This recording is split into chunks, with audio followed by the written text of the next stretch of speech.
আমি জাস্ট দুইটা প্রশ্ন করব।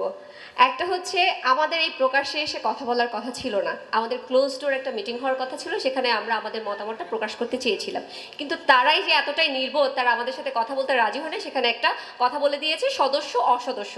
সো আমি শুধু আপনাদের কাছে, যারা আমাদের প্রতিনিধিত্ব করেছেন এতদিন, ফ্যাসিস্ট প্রতিনিধিত্ব করেছেন, তাদেরকে আমি প্রশ্নটা করতে চাই, সদস্য অসদস্য বলে যে অপমানটা করেছেন, কেন করেছেন? এক।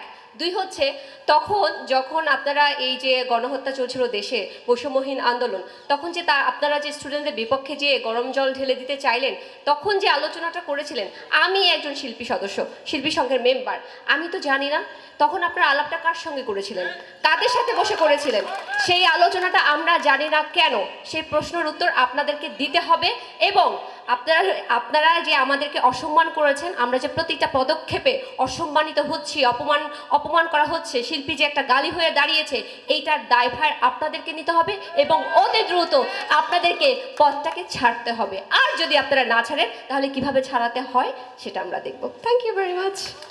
সবাই তো জানেনই, এতদিন আসলে আমি ঘরের ভিতরে ছিলাম, আমার সাথে একটা দুর্ঘটনা ঘটে যায়, এরপর নিজেকে রিকভার করি, এই এখন এত আপনাদের সামনে এসে দাঁড়াতে পারছি আলহামদুলিল্লাহ।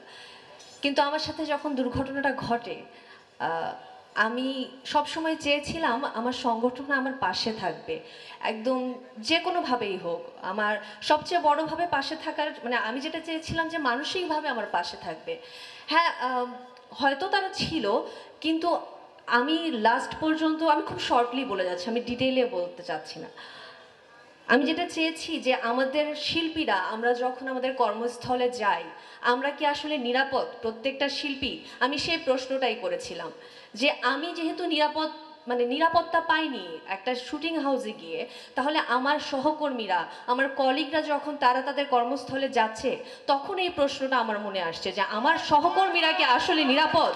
আমি এই প্রশ্নটাই করেছিলাম এবং আমি বারবার চেয়েছিলাম যে আমাদের যে শুটিং হাউসগুলো, আমরা যেখানে কাজ করতে যাই, যেন অবশ্যই এনশিওর করা হয় যে আমাদের নিরাপত্তা এবং যা যা যেভাবে করা লাগে।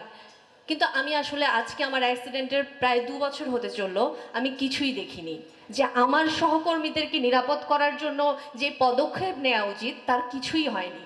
তো আমার চাওয়া সবসময় এটা ছিল এবং এখন আমি সেটাই চেয়ে যাচ্ছি যে আমার কাজের জায়গা যেন সেটা নিরাপদ থাকে, আমি যেন নিশ্চিন্তে যেতে পারি যে আমি কাজ করতে যাচ্ছি, সেখান থেকে আমার দুর্ঘটনা ঘটবে, আমি যেমন ফাইট করে মৃত্যুর মুখ থেকে যেভাবে আসছি, আমি আমার আরেকটা সহকর্মীকে চাই না সেই জায়গায় দেখতে। আমি সব সময় চাই যে সুন্দরভাবে কাজ করব, সবাই মিলেমিশে আমরা কাজ করব, এই আমরা অভিযোগ করব বা কষ্ট মনক্ষুণ্ণ থাকবো যে আমার সহকর্মীর কাছ থেকে আমি এই আঘাতটা পেলাম, এটা আমি চাই না। আমরা শিল্পী মানুষ, শিল্পী সত্তা শব্দটা এত সহজ না, মানুষ মাত্রই ভুল করে, কিন্তু শিল্পীরা অনেক সুন্দর করে ভুলগুলাকে সংশোধন করে।